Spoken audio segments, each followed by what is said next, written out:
Eagle double G. What's up, YouTube? This is your friendly neighborhood movie nerd, back to give you guys everything that is going on in the world of movies and TV. And guys, we are in the batch of last two Oscar-related movie reviews. Again, the Academy Awards right around the corner, so I'm just gonna dive right in. This is my review for Aaron Sorkin's directorial debut, Molly's Game. I'll tell them everything they want to know about me. About me. That's it.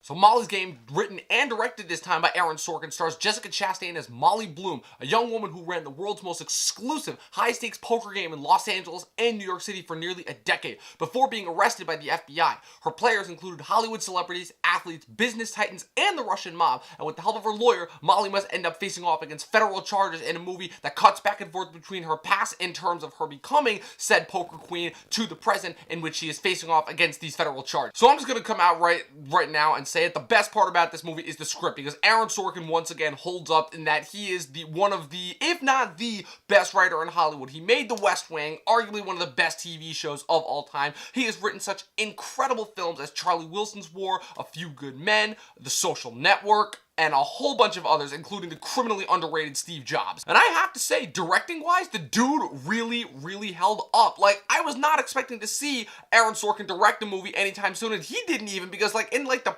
interviews that he was talking about this movie, he said he was ready to sell the script, but then like the agents came up and were like, hey, why don't you just direct it yourself? And he's like, sure. And let me tell you something, he killed it, because let's face it, nobody knows how to film Sorkin dialogue better than Sorkin. He was there almost every day on The Social Network helping with David Fincher, and while their collaboration helped make that movie as great as it was, seeing Sorkin do this on his own, it's really something kind of new and intriguing, and I really enjoyed watching it, because I've seen his walk and talk dialogue be used by a whole host of different directors, both on TV and movies, but seeing Sorkin actually do it himself this time, weaving in and out of the players, it's almost like it had this sense of familiarity while at the same time giving us something completely new, and I loved that. But if there's one thing that is needed to help bring that incredible Sorkin dialogue to life, it is the actors, and man, do they all hold up. First up, Jessica Chastain is an absolute queen after this movie. I know that the movie refers to her as the poker queen, but she just nails it in every single scene. This character has a lot more vulnerabilities than I thought that the trailer originally pitched, because the trailer pitches her as being this ironclad strong woman, but she's got a ton more vulnerability, and it's more so the power for her comes from her subtlety, how she builds this rep as this like unstoppable poker queen, not by like being one of the most feared people, but by being the most loved person, because almost every single person that she connects with ends up like really appreciating her and loving her, so much to the point that when she is facing off against these criminal charges at the end, she is completely willing to let herself burn so that she doesn't end up burning and ruining other people's lives. It's something new and intriguing, and something that I haven't seen in a heroine of this type of position before, and I really enjoyed that. Supporting players,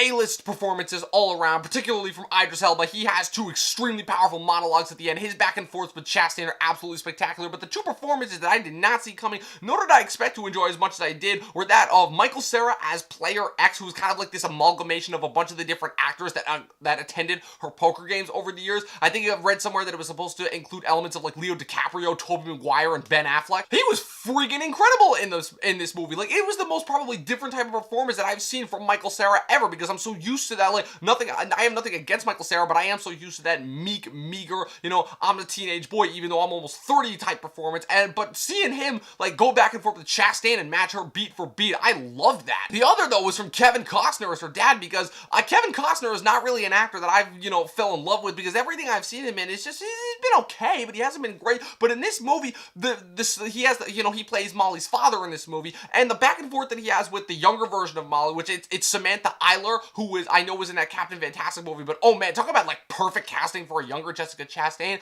Their back and forths in the flashback help to like set him up as, you know, this like gruff asshole authority figure, but then when he comes in at the end of the movie and has this really touching heart-to-heart moment with Molly, it's probably like the best I've ever seen Kevin Costner, and he is friggin' amazing in it. This movie kind of has a little bit of a similarity to I, Tonya, in that a little bit of the story and the names and the places are changed, so it kind of plays around with the unreliable narration, but not to the extent that I, Tonya did. But yeah, seeing the journey of Molly as she starts from this ski player who has two wipeout accidents, one of which almost cost her an Olympic game, and seeing how that pushes her to become this mega high-stakes poker queen, it was an interesting and it was a different biopic, one of the most different biopics that I've seen, and I really, I cannot recommend this enough. Sorkin, honestly, I'm looking forward to a whole new sector of his career now with him directing. I'm giving this movie 8.5 out of 10 stars. So that's it, that is my review for Molly's Game. Let me know what you guys thought in the comments below. Also be sure to click the like button and that subscribe button. Follow me on Twitter at Movie Nerd Review. Also head on over to my website, movienerdreviews.com. That is it. I will see you guys next time. Go!